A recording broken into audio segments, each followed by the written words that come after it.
to another edition of Thunderdome!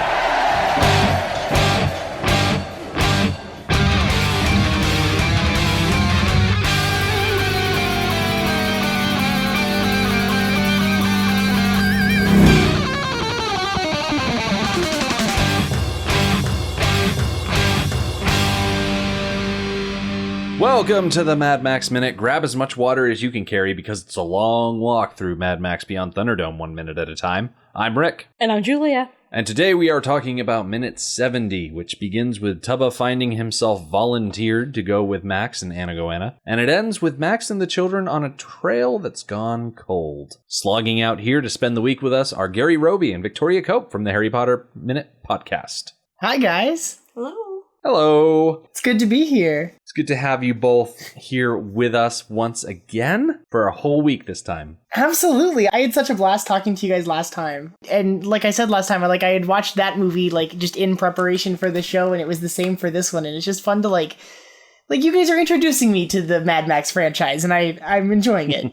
We might as well get right into the minute since you both are old hat at this sort of thing. We start off today's minute with the continued shot that we left off last Friday with of panning through the group of these waiting ones, and we settle in on Tubba Tintye. Tintye. I don't think it matters at this point because from here on out we're more or less just going to call him Tubba. But he is the last person in the group. There is no one to look at beside him, and so it has fallen on his shoulders to accompany Max and Anna as they go out into the desert. We have wondered before about the source of the names of the waiting ones. Mm-hmm. It's obvious for the most part their parents did not give them these names. No, I don't think so. Not. How did Tubba get his name? Because if his fellow children gave him that name, then that's kind of mean. Aww. Except how would they know what Tubba means? That's a modern society bullying type term to call someone Tubby. Yeah, absolutely. It's kind of messed up. A little bit. Aw, poor Tubba. It reminds me of Hook, because there is that one character who I think they call him Thudbutt. Aww. And he's a bit more on the hefty side. Mm-hmm. Is he the one that had the marbles that belonged to, not Screw Loose, Toodles? Yes, he is the one that was holding on to Toodles' marbles. The one that was, I guess, keeping them safe. I have not watched Hook in so long. My mom is not a big movie person, but for the longest time, my mom was obsessed with that movie and watched it all the time. And I mean back to back to back to back. That's crazy. Several days in a row. Maybe several days she wouldn't watch it and then go back to watching it again. I have seen that movie so many times. It's ridiculous. Oh my god. Because she was just obsessed with this movie. And she'll still watch it. You and her should do a podcast together. Oh god. Except not, because we're already doing it. My mom's a bigger grump than I am, so that would not work out. I think it'd be fun to listen to you and your mom. My mom would not. I know she would. No, she's worse than I am about stuff. So no, but she was that one in Armageddon. Oh, just over and over and over again, oh my gosh, a broken record. Okay, I can see that on Armageddon. I like Armageddon. I could watch it a lot more than I ever have. Mm. Yeah. The question with Armageddon, though, is was it because of Aerosmith, was it because of Bruce Willis, or was it because of Ben Affleck? All of the above. It was a little bit Bruce Willis and Ben Affleck. I find them both attractive. I agree with you there. Yeah. Mostly it's because I like it when the Earth gets destroyed. Or almost destroyed. Oh, man. I like apocalyptic movies. There you go. Just like I like post-apocalyptic movies. It fits. It's on brand. Right? They're all good. Yeah. Well, not all good, but for the most part. Speaking of things getting destroyed, I feel like we've talked a lot about the waiting ones in weeks past, and it's here in this instance where we're just kind of looking at Tubba standing there looking perplexed. You can get a really good angle on the different types of spears that he's holding. Mm. Looking at that, I made a guess that the waiting ones are mostly a spear-based hunting society. You can definitely tell that they've adapted other Aborigine hunting styles because Anna Goanna specifically has a boomerang. Mm. And it looks to me like they're holding not so much arrows, but more like long darts that they probably use in conjunction with some sort of spear throwing tool. I think the Aztecs called them an atlatl, and the Aborigines call them a woomera. From my limited understanding of that particular style of weapon, it's incredibly deadly. A skilled practitioner can be extremely accurate with those, and there's a lot of power behind that throw, and it's a very effective hunting weapon. It's really intimidating. I love this group, the waiting ones. I didn't know that was what. Well, actually, that makes sense. That's what they're called. I didn't know. It's very Lost Boys, not like Lord of the Flies. Okay, I see that. Little kid society. I mentioned maybe off mic earlier, but watching this movie for the first time in preparation for this, and I really like just like their telling of the myths of what happened and all of that. I think that's really cool. I like the weird parallel that the waiting ones are children in a weird situation, and the Harry Potter story is all about kids that are in weird situations. Yeah, totally. And it's a sort of strange example of how one group have no teachers and one group has a lot of teachers. They handle those separate worlds. We were talking on the Listener's Army not that long ago about Australian wizards, and I'm still all for this idea. Yeah, it only makes sense. And we have a character, Screwloose, in this group who very much separates himself from everybody else. And he only shows up in this week very, very little tiny bit. And we'll definitely mention him when we get to him, but he doesn't show up till Friday. Nice. And he could definitely be seen as someone different enough to be a wizard, if you want to look at it that way. And I'm an ardent fan of Harry Potter, as are the two of you, so I do want to look at it that way. Absolutely.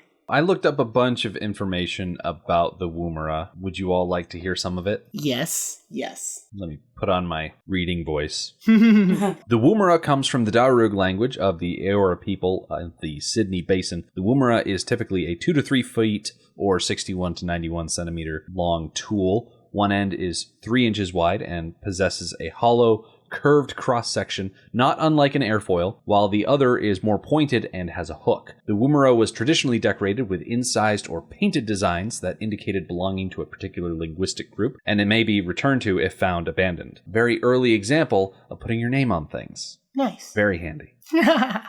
If lost, please turn in. Records show that the implement began to be used about 5,000 years ago, and it is still being used today in some remote areas of Australia. Some woomeras, especially those used in the central and western Australian deserts, were multi-purpose tools, often shaped like long, narrow bowls. Many woomeras had a sharp stone cutting edge attached to the end of the handle, with black gum from the Triodia tree. This sharp tool had many uses, such as cutting up game or other food and wood. It is supposed that the woomera could be used as a shield or protection against spears and boomerangs. The woomera is held in one hand, while the other hand places the butt of the spear in the woomera's hook. The hollow, curved shape facilitates this alignment without looking. The woomera doubles the length of the thrower's arm, greatly increasing the velocity of the spear. Correcting for the game animal's lateral dodging is accompanied by tilting the wing-shaped woomera during the throw for last-second corrections. The kinetic energy of a spear launched from a woomera has been calculated at 4 times that of an arrow launched from a compound bow. Wow. That's cool. Wow. 4 times the speed. That's impressive. That is very impressive. And considering that both Tubba and Anna have quivers of short spears / arrows, it makes sense that they would use a woomera, because I don't think I've ever seen a bow in all the time that we've been hanging out with the waiting ones. I can't think of any. What's interesting about Tubba's weapons specifically, one spear stands out to me, and it looks like it has a head fashioned from salvaged metal from the plane wreck. It's been shaped into more or less a Bowie knife shape, and it's got some really nasty serrations on there. So there's an implication that they have been taking metal from the plane and fashioning it into tools, which sounds like a good idea to me. Right? That's Very smart. resourceful kids. That's smart. Right? Well, they got it from their forebearers. They're applying the knowledge that they were given before these adults just up and left them. That's so crazy to me. I've been wondering for a while if, before the adults left, they gave the kids a crash course in everything. I feel like every day is a crash course in something. You're not wrong. Right. No. But did they make a concerted effort to train the children how to hunt and how to prep an animal for eating and how to tell if that meat was safe to eat and what plants and berries and whatnot were safe to eat and how to birth babies? You would think that'd be essential, right? Especially when they're like out in the desert like this. Yeah. I don't know. There's a certain amount of they're going to figure stuff out on their own. And even though they're children, they're forced to survive. Yeah. They're going to figure things out. They're going to make do with what they have. But some things do seem like they really came from people who knew it before them. Yeah. The adults that just had life experience and knew how to do things and knew how to manage better than kids anyways, that they pass that knowledge on. Do we know how long these kids have been alone for? We're not really sure. It's been a little more than 15 years since the nuclear apocalypse. Okay. Things weren't great before that, but 15 or so years since the bombs fell. Yeah. Interesting. We've never really put a number on it, but my stab in the dark would be 10 years. Wow. That they've been in the crack in the earth. Like 10 years since the plane crashed. Okay. At least. Or at least 10 years since the Great Leaving, where most of the adults left, and then there were smaller leavings along the way. Every time we talk about the raising of these children, I always go back to Whitney Houston. These people in the crack in the earth, they believed that the children were their future, and they taught them well and let them lead the way. Showed them all the beauty that they possess inside, and gave them a sense of pride to make it easier. That's pretty great. And then Max comes Bravo. in and does the exact opposite. Yup. He is the adult and he takes charge and he tries to control them and Well, is like, no, I know better than you. You have to do what I say. And when you go ahead and do your own thing anyways, I'm the one that's going to lead the charge to drag you back here. well, the world can be a lonely place to be, and so they need to learn to depend on themselves. They probably decided a long time ago never to walk in anyone's shadow. And if they fail, if they succeed, at least they'll live as they believe. No matter what they take away from them, they can't take away their dignity. See, you're making the argument for me that I was getting a little ardent about on Friday. I was getting a little upset about Max taking away their free agency, their ability to make their own decisions and make their own way in the world. Was that Friday? It was sometime last week. Yeah. I remember that because you were very clearly on the side of let them walk out into the desert, and I'm saying, but they're being told that it's dangerous.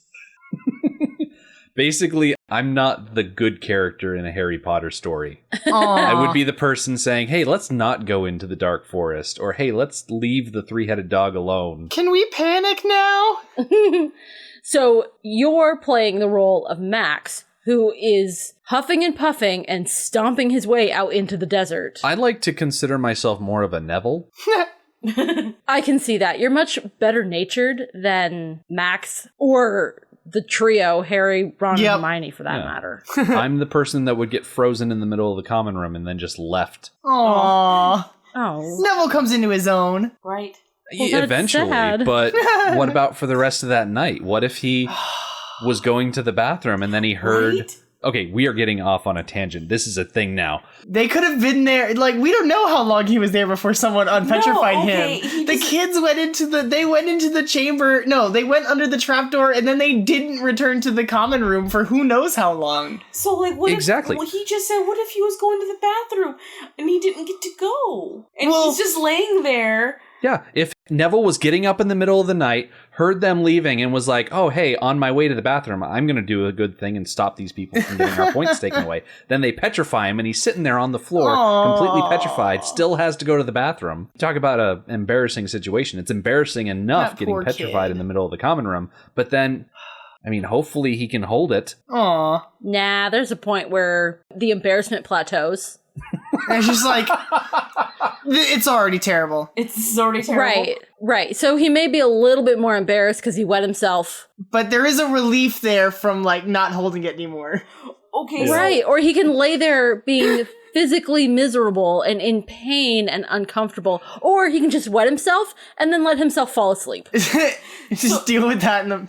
deal with that in the morning but when someone... I feel that since Neville is like frozen, he can't like holding it No. in takes some. The muscles. But doesn't... Okay, this is... not be Petrificus, able to- Petrificus totalis. It would just happen. We're just gonna keep talking about this. I think that it like contracts all those muscles, so maybe it's actually easier to hold it. Like he's all tense and his body is like rigid together. I just feel like it's a lower level of petrification, and therefore he can't clamp. To go more on a tangent, because why the heck not, have you ever thought about how Neville's petrification totalitation mirrors that when it happens to Harry in book 6? That sounds right. Just like Harry and Neville mirror each other in almost everything, they both get petrified in an embarrassing situation. Yes. That has never occurred to me before, and I'm a little bit blown away by it. I feel really good knowing that Neville doesn't get kicked in the face I know. At by least Harry, Ron, they or didn't Hermione. stomp on his face. Exactly. It's true. He just wet his pants. Cover him with the invisibility cloak, and no one will find him. So they trip over him the next morning, I guess. Enough of talking about Harry Potter or the stuff from last week. Okay. We're back talking about the minute because this whole tangent started off with how did these kids know to do everything? Right. It's magic. It was all my fault. Is that what you're saying? I don't know. At this point, it's really hard to tell.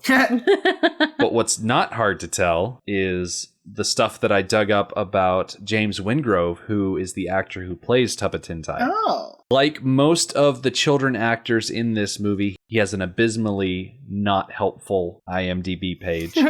It only features a handful of the things that he's done. But what's interesting about James Wingrove is that in his top 4 are 2 projects that he worked on where he was the composer. Like, he only acted in 4 things. Ginger Megs in 1982, Bush Christmas in 83, Beyond Thunderdome in 85, and then Les Patterson Saves the World in 87. But right around 1990, he was the composer of original music used in Quantum, A Question of Survival, which is a TV documentary in 1990. Okay. And then he was the composer for a 2011 short called Sacrament and a 2013 feature called Silent Eyes. So he went from acting to composing. Good for him. You mentioned a movie called Bush Christmas.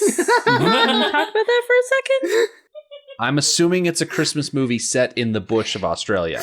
Hey, Mark Spain. I know that name. Who's Mark Spain? He was in that movie. Oh, it's called Bush Christmas. There's no picture of him. Nicole Kidman's in it. Oh! Do we need to watch this movie? Well, Mark Spain played Mr. Skyfish. That's where you recognize the name from. Excellent. I feel that we might want to put this on our hiatus list. Because we have hiatus stuff coming out over Christmas, right? I believe so. So it is a 1983 not rated family drama, about an hour and a half long.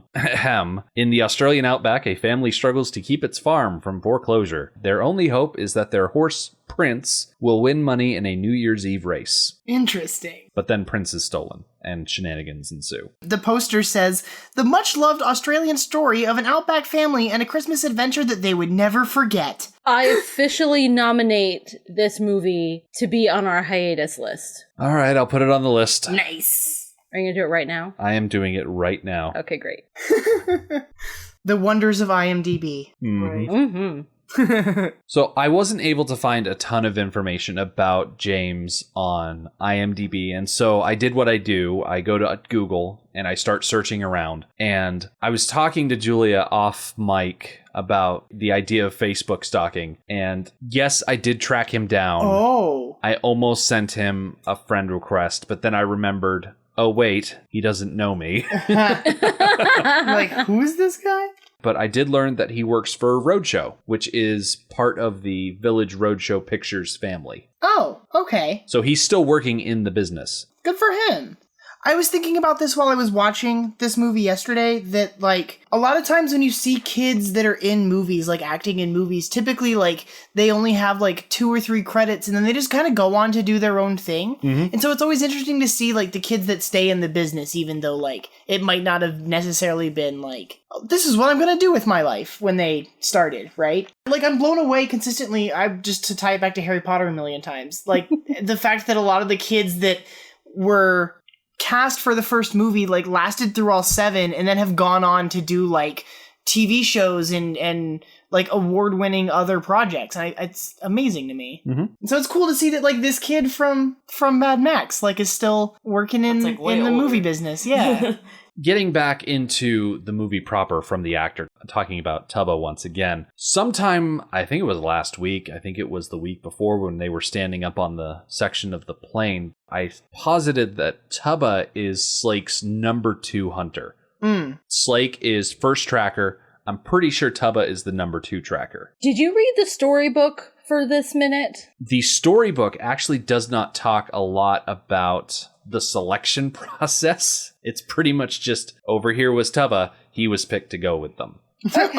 I have a question in my notes. Why they picked Tubba? Is it because he was one of the best and he would be a good tracker for the rescue team and bring the leaving ones back? Or was it because he was rubbish and the group of rescuers are going to die anyways and the group of leavers out in the desert are going to die anyways and Slake has absolutely no faith in this mission? Aw. Wow.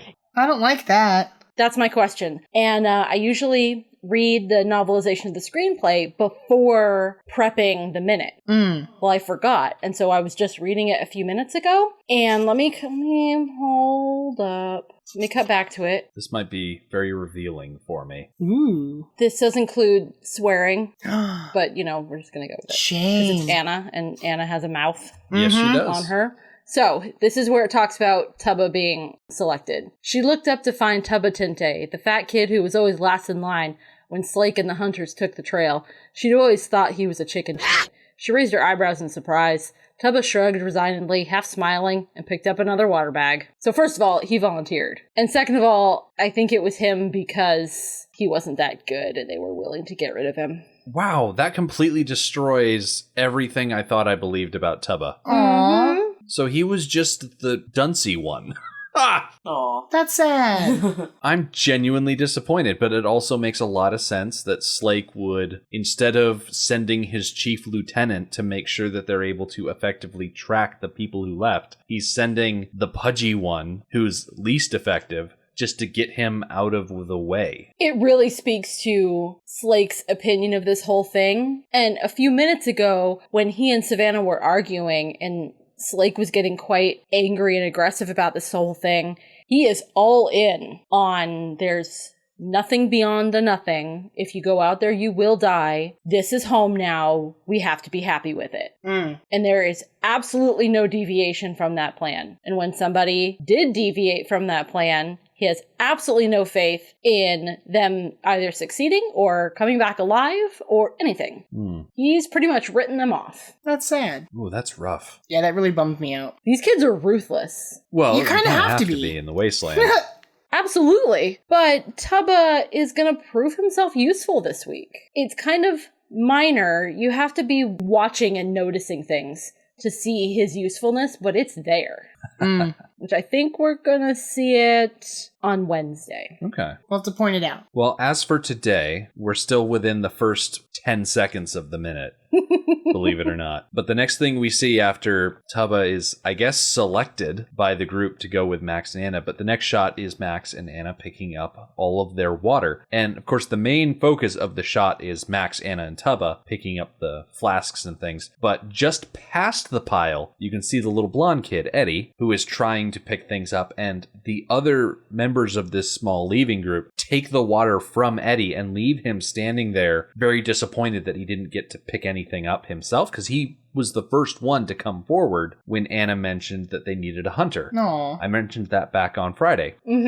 Anna said, we need a hunter. Eddie pushed through the group and started pawing through the water. And now they're getting left behind. And Eddie has this little disappointed look on their face. It occurs to me that we've seen, and it's been in the novelization expressly described, that Eddie really, really likes Copilot. The monkey. The monkey. Sally Ann / Copilot. Aw. And it's mentioned extremely briefly. You almost miss the line. But the group that left took the monkey with them. So I'm wondering if that's why Eddie wants to go so badly. He just wants to hang out with the monkey. He wants to save the monkey. That's cute. So after Max and Anna have picked up their water, Max just makes a beeline for the desert. He doesn't hang around. He doesn't have any departing speeches. And he actually reminds me a bit of the Max that we saw back in Road Warrior. The no nonsense, no flowery language, very little language to speak of at all. He's just got his stuff and he's going to go complete this objective. And I think the main difference between that Max and this Max is the Max in Road Warrior made a very specific deal before he did anything for anyone else. In this instance, it's more of a freebie. He likes these kids. I agree. I think it's reluctant. Like, he kind of stomps off. He's got a bit of attitude on his face. Yeah. He's not doing this pleasantly, but he's doing it. And you're right. He's doing it without any deal or promised reward at the end. He's doing it because these are kids and it's the right thing to do to try and save their lives. Max has a good heart. Every once in a while, when you're stuck in a post-apocalyptic wasteland, you need a little reminder of your humanity. Yeah. You know? And these kids, like, seeing that, like, sure, like, they're all rough and tumbled now, but they're still kids, yeah. And as an adult, like, you kind of just go into that mode of just, like, all right. Yeah. He's gonna go do this thing. He's gonna try to help you. Mm-hmm. Yeah, I think the good example of these children trying to be tough in the face of the wasteland. As these folks are walking away, we get a really close-up shot on Slake, and he's got this sort of squinty expression on his face. And you can tell that he's putting up a strong front, but if you look into his eyes, you can tell that he's not really sure about this venture, and he probably doesn't trust it as far as he can throw it. No. He just doesn't like the idea of more people leaving. I think so. And he's kind of sided with Max, but I don't think it's really because of Max. I don't think he feels any loyalty towards Max. No. Or any positive feelings at all. It's much more a practicality issue. He believes Max when Max said that there's nothing out there, and if you do make it through, you're only going to make it to Bartertown, and they're going to eat you alive anyways. Like, that's the extent of Slake's feelings towards Max, is he believes that he's telling the truth. Yeah, but that doesn't extend beyond into, like, Max being capable of doing any of this either. Yeah, I'm not sure he trusts him to be the one leading even more children out into the desert. Yeah, they've lost people already. Like, it's with reluctance that they're sending more, even if it is to help, the first that leaved. And Tubba's certainly reluctant about this course of action. He's the one that hesitates and looks back. Yeah. Makes leaving all the harder. And I really feel for Tubba because all last week we were in this huge argument about how there's nothing and the sand is going to swallow you up and then civilization's going to swallow you up and it's an awful suicide mission. And Tubba suddenly finds himself on that suicide mission that he probably had no plans on joining of his own free will. It was just thrust upon him and he's like, oh, well, I guess I'm marching out into the nothing now. Bye, guys. It's rough. I recently used a quote that seems apropos for this minute. Some people achieve greatness by choice and some have it thrust upon them, or something like that. I'm paraphrasing. It's from 12th Night, Act 2, Scene 5, page 7.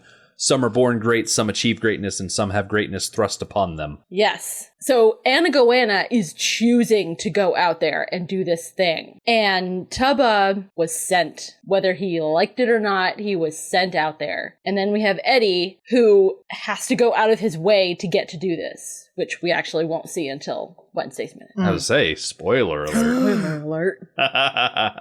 You monster. Once we see Max, Anna, and Tubba walking away, we spend the last quarter of this minute just panning across and fading between different shots of the waiting ones, and they're just standing there looking out into the nothing. Really hammers home just how homely of a group this is. Well, when you're covered in clay, Aw.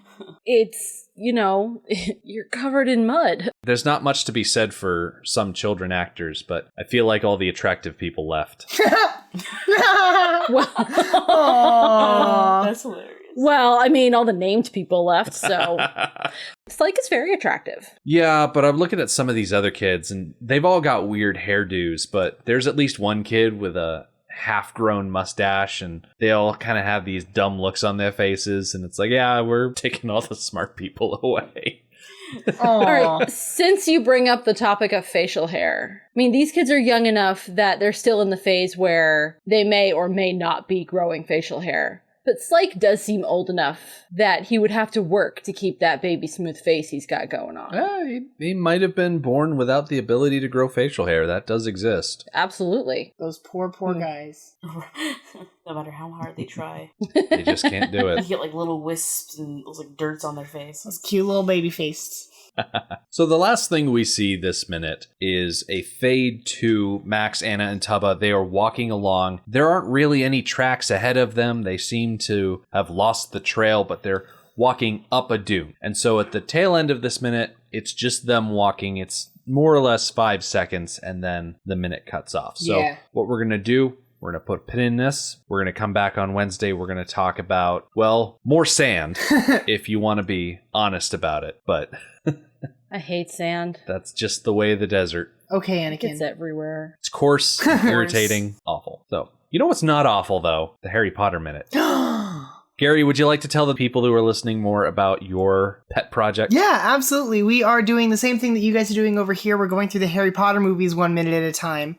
So everyone can come find that at duelinggenre.com or iTunes or wherever you podcasts. It's just Harry Potter Minute. I don't know if season 3 is going to start before the end of the year or not. I haven't picked a date yet, but the last 2 seasons started in November, so keep an eye out, everybody. Okay, that sounds like a good plan. Yeah. I always keep an eye out for it. I've got so many movie by minute podcasts that pop up in my own podcatcher that it's hard to keep track of when they start and when they end sometimes. I know there are shows that I was trying to desperately listen to on a regular basis, and now I've fallen so far behind where it's like, oh, that season just wrapped up last week and I didn't even start it yet. Oh no.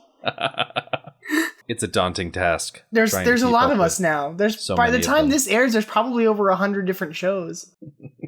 Probably, but we'll worry about that when we come to it. Yeah. In the meantime, when we come back on Wednesday, Max and company, they're going to have someone join their party. Eddie's going to show up out of seemingly nowhere. Ooh. Aside from that, they'll also pick up the trail that they seem to have lost, so there is plenty of good things on the horizon, so be sure to come back on Wednesday.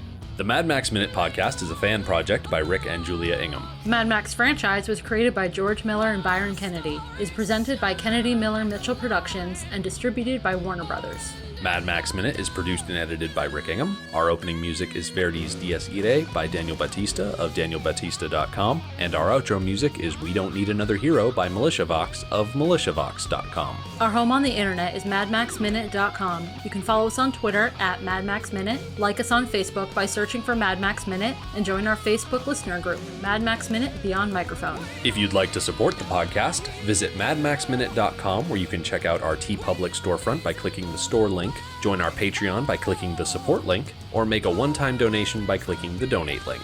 Thank you for joining us for Minute 70 of Beyond Thunderdome. We'll see you next time. Everybody say